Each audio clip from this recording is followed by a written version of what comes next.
Olá, meus amigos, que Deus abençoe vocês. Estamos aqui para mais um vídeo e hoje eu quero falar um pouquinho a respeito do Natal, amém?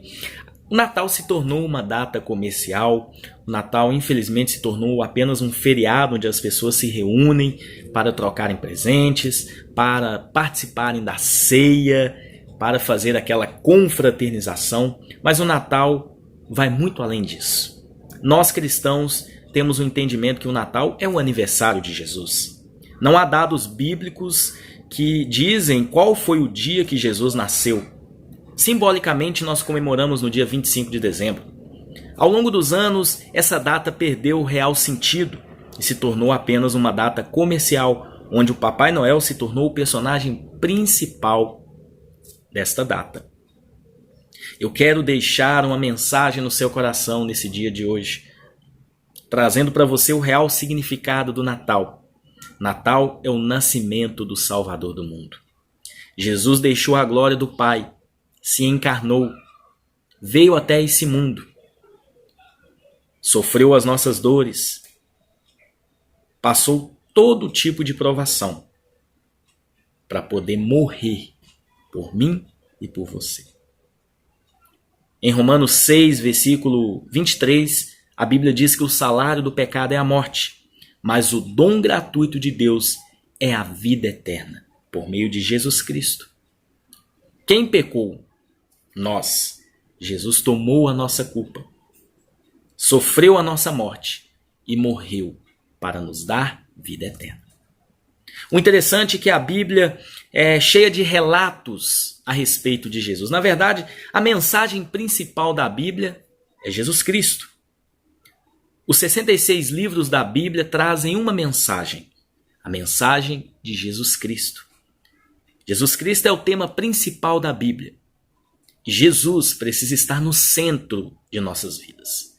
Toda honra e glória pertence a Ele, pois Ele é o Salvador, Ele que nos deu a vida. Ele morreu por nós quando ainda éramos pecadores. Então, o Antigo Testamento, na verdade, veio para poder mostrar que o ser humano precisava de um Salvador. Lá em Gálatas, capítulo 3, nós temos um relato de Paulo dizendo que toda a lei do Antigo Testamento, na verdade, pegava a gente pela mão e nos mostrava que nós precisávamos de um Salvador. Então aquilo era uma sombra, era um simbolismo daquilo que Jesus faria. E Jesus, ele fez por nós. Mas para que ele fizesse isso, ele precisava se encarnar. Porque quem tinha que pagar o preço do pecado? O homem. Então Jesus se fez homem para tomar, para poder pagar o preço do pecado por nós. É interessante que os 4 evangelistas, Mateus, Marcos, Lucas e João, trazem uma biografia de Jesus Cristo. Cada um com as suas palavras, com as suas características, relata tudo aquilo que Jesus, ou parte do que Jesus fez aqui nessa terra. O Evangelho de João, ele nos traz um relato diferente. Ele vai na eternidade para poder mostrar, desde a eternidade, que Jesus, ele já existia muito antes do mundo existir.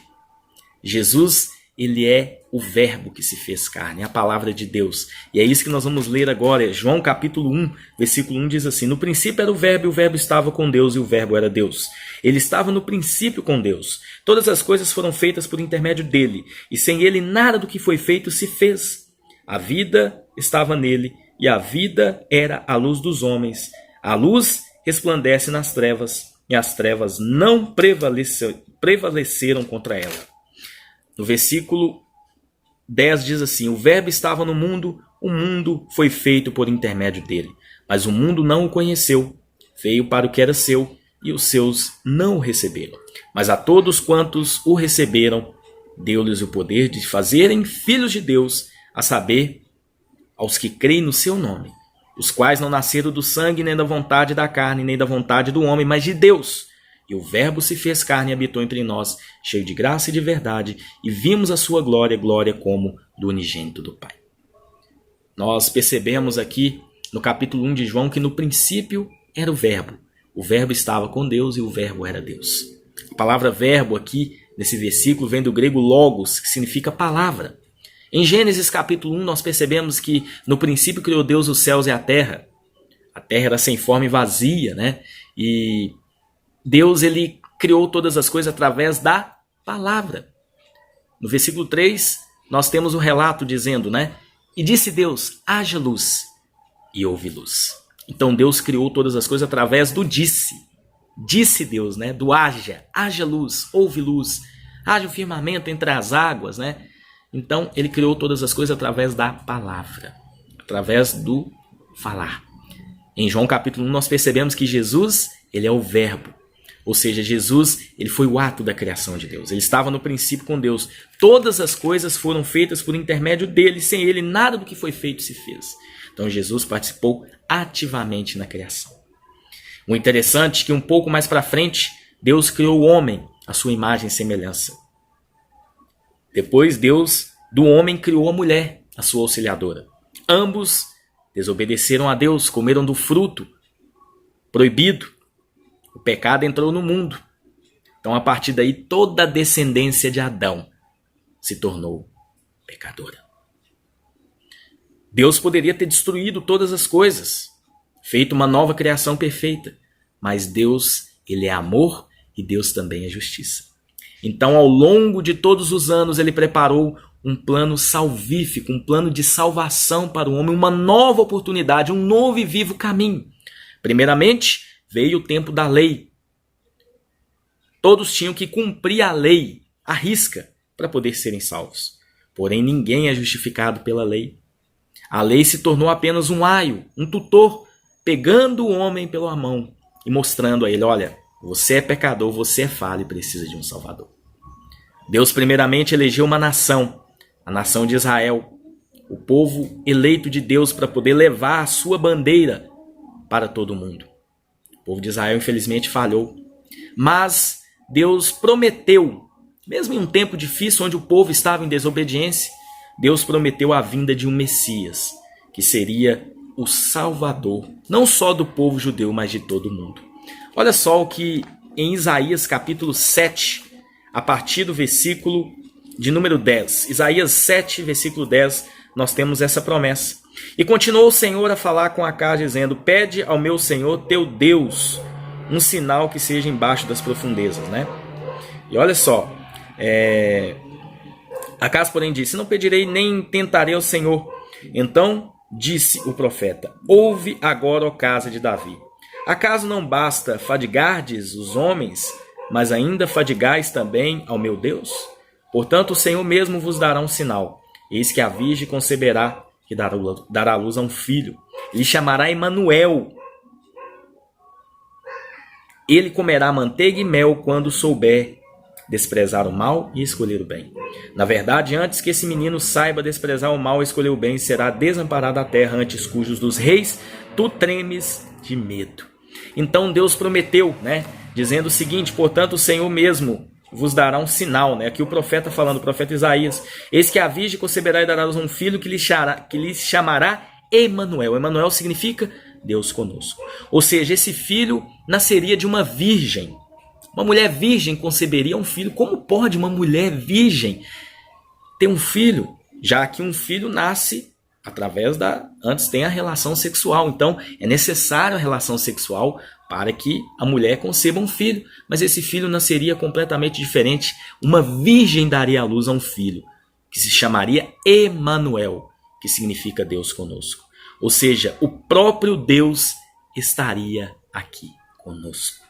Alguns capítulos à frente, a partir do capítulo 9 de Isaías, nós temos uma outra promessa.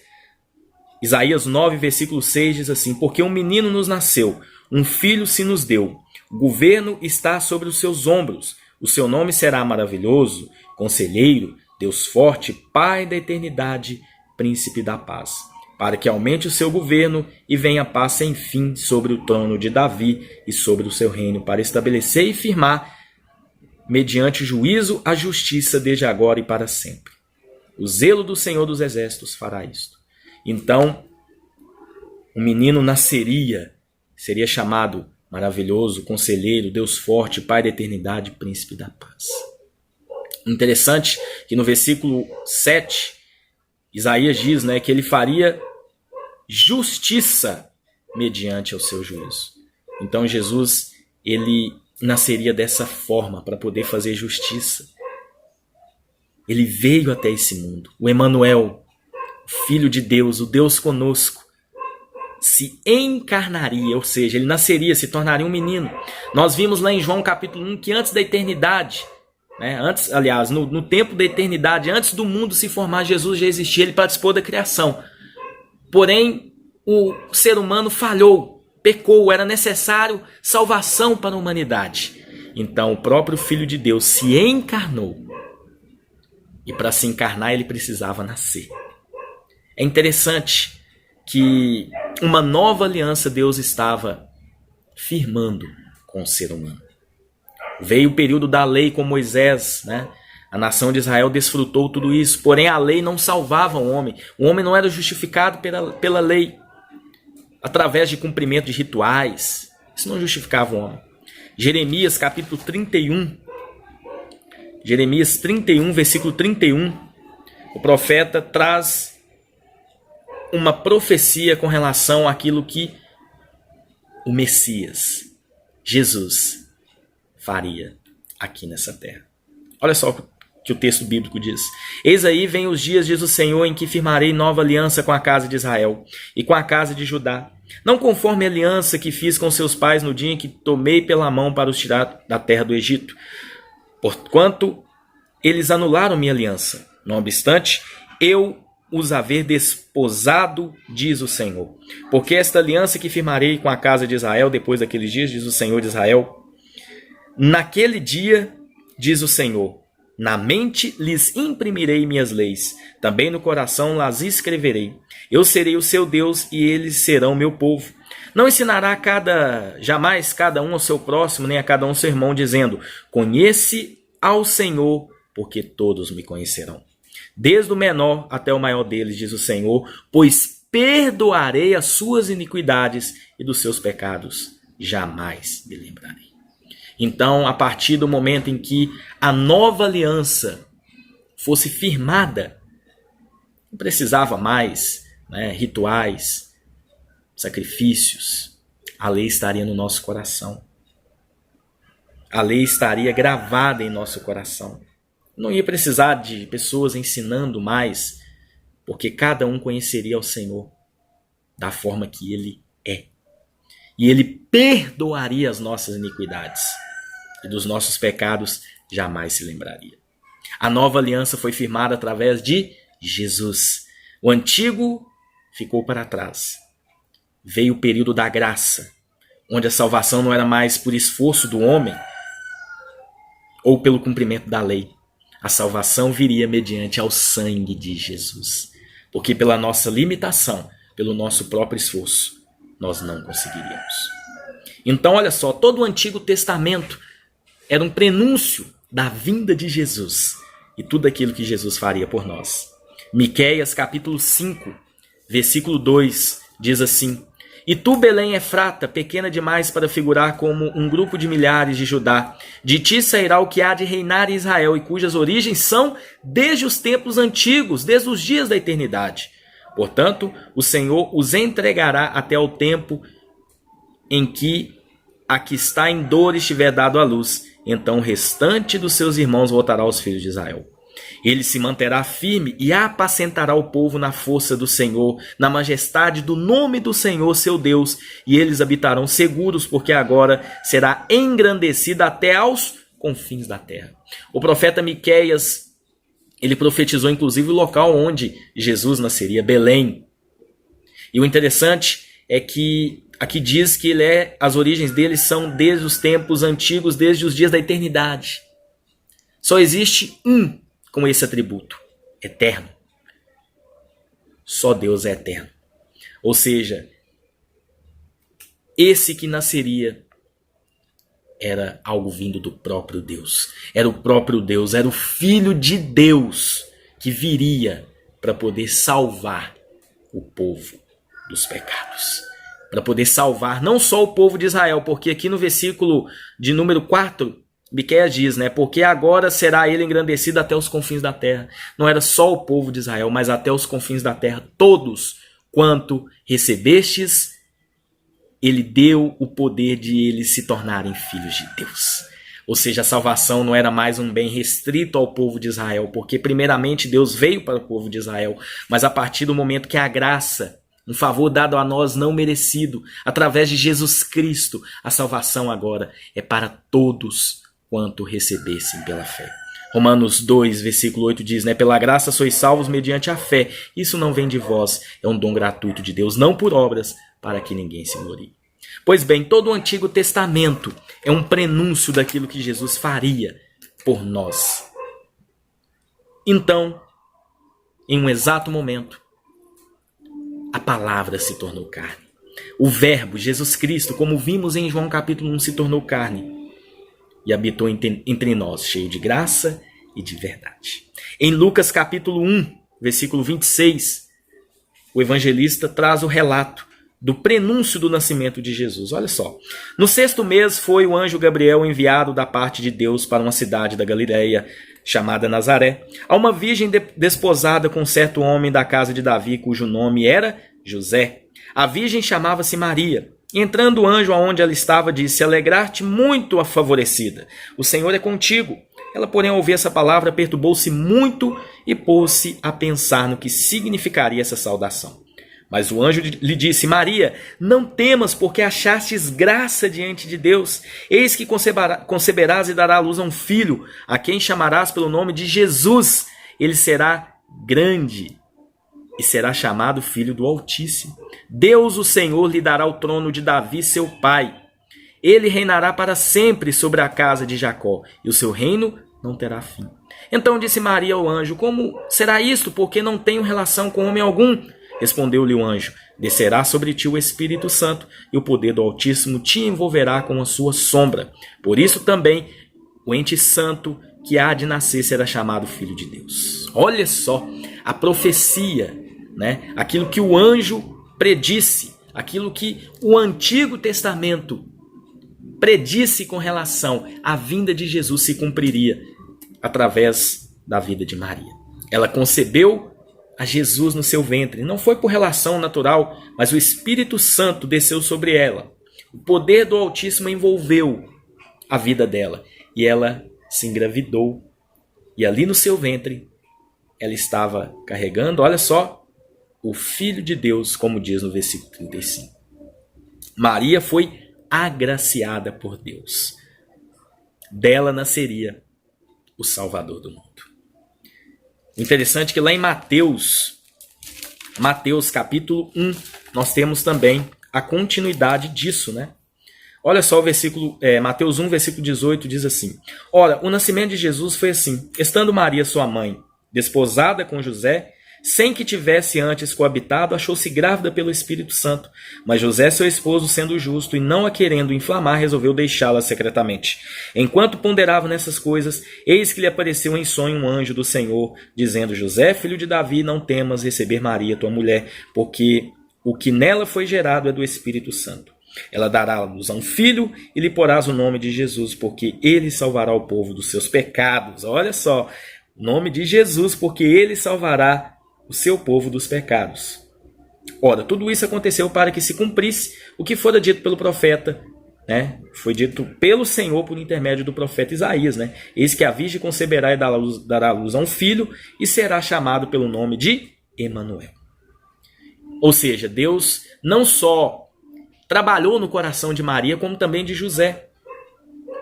Olha que interessante, Maria estava prometida a José. Eles não tinham casados ainda, né? Eles não tinham casado ainda. Na verdade, eles eram meio que noivos.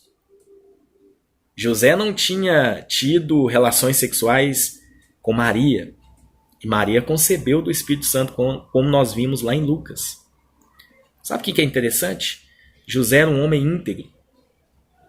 Ele pensou: olha, Maria engravidou, esse filho não é meu, então ela me traiu. Talvez foi esse o pensamento de José. Só que como ele era um homem íntegro, ele resolveu deixá-la secretamente, porque a lei de Moisés dizia que quando a mulher adulterasse, ela tinha que ser apedrejada, e José não queria isso. Mas um anjo do Senhor também falou com ele, assim como falou com Maria: olha, não fique preocupado, mantenha sua posição, pois Maria, tua mulher, dará à luz a um filho, seu nome será Jesus, porque ele salvará o seu povo dos pecados. O nome Jesus significa literalmente o Senhor salva. Jesus Cristo, ele salvaria o pecado de todo o povo. Então, o Natal simboliza o nascimento de Jesus. Jesus, enfim, nasceu. O interessante é que o próprio Lucas, a gente vai voltar lá em Lucas capítulo 2, nós vamos ter o relato do nascimento de Jesus. Olha só. Naqueles dias foi publicado um decreto de César Augusto convocando toda a população do império para recensear-se. O primeiro recenseamento foi feito quando Quirino era governador da Síria. Todos iam alistar-se, cada um à sua própria cidade. José também subiu da Galileia, da cidade de Nazaré, para a Judéia, a cidade de Davi, chamada Belém, por ele ser da casa e família de Davi. Qual que era a promessa? Que Jesus seria descendente de Davi.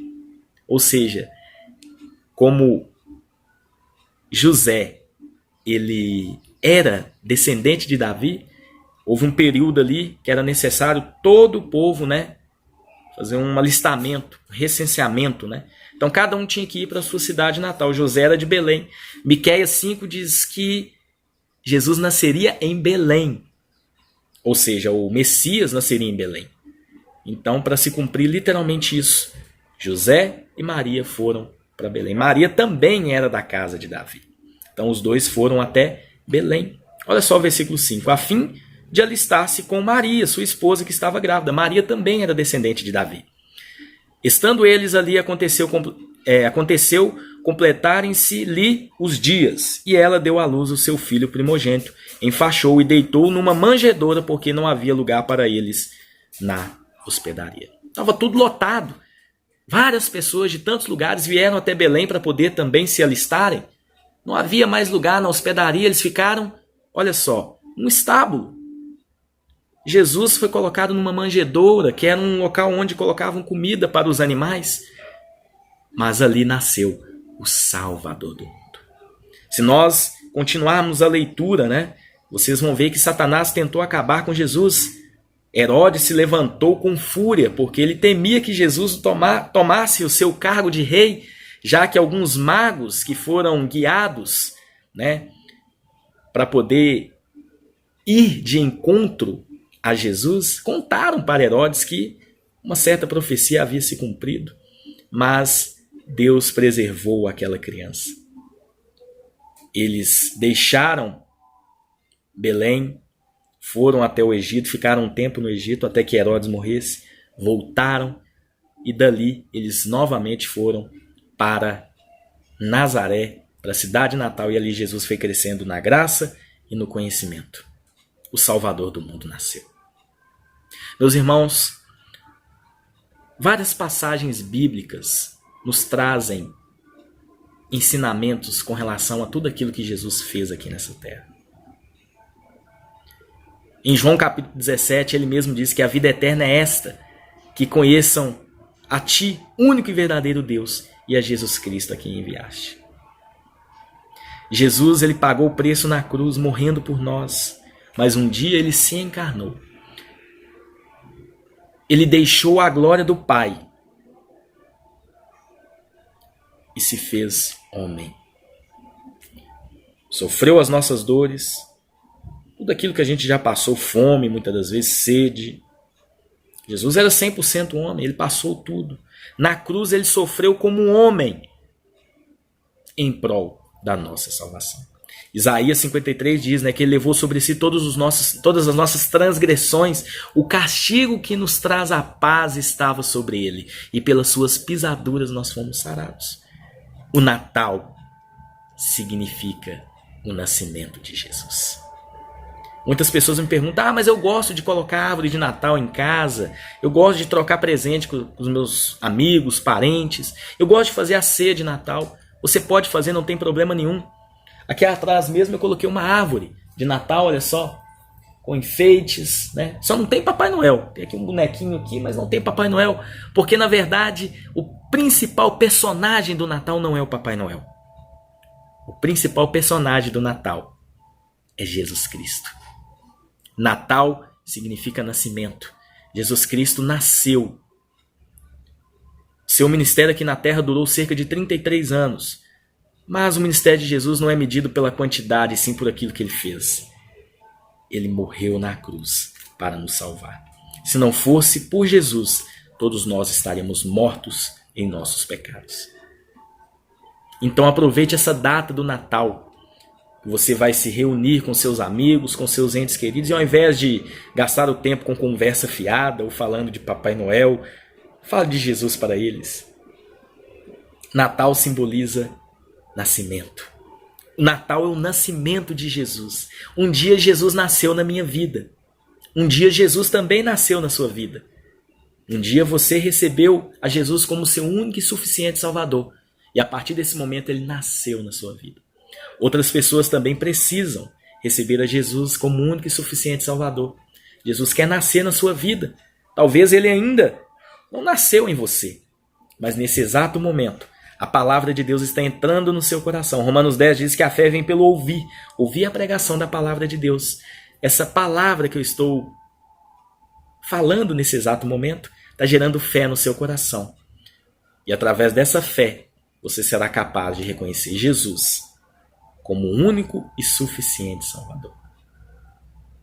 Que Deus possa abençoar a sua vida. Que Jesus possa nascer em você. E que todos os dias, não só no dia 25 de dezembro, possamos celebrar o nascimento de Jesus em nós. Pois o seu nascimento trouxe vida. Amém? Gostaria de orar por você nesse exato momento.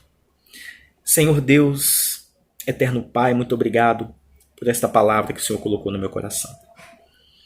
Natal não é Papai Noel, Natal não é árvore de Natal, Natal não são presentes, Natal é o nascimento do teu Filho Jesus. Meu Deus, eu entrego essa vida, essa pessoa que está me assistindo nesse exato momento. Se essa pessoa ainda não o reconheceu, Jesus, como o único e suficiente Salvador, que ela possa reconhecê-lo e que o Senhor possa nascer na vida dela. Em nome do Senhor Jesus. Amém. Eu desejo a você um Feliz Natal e que Deus possa cada dia se manifestar através de Jesus, o Salvador do mundo, o único que pode te dar vida.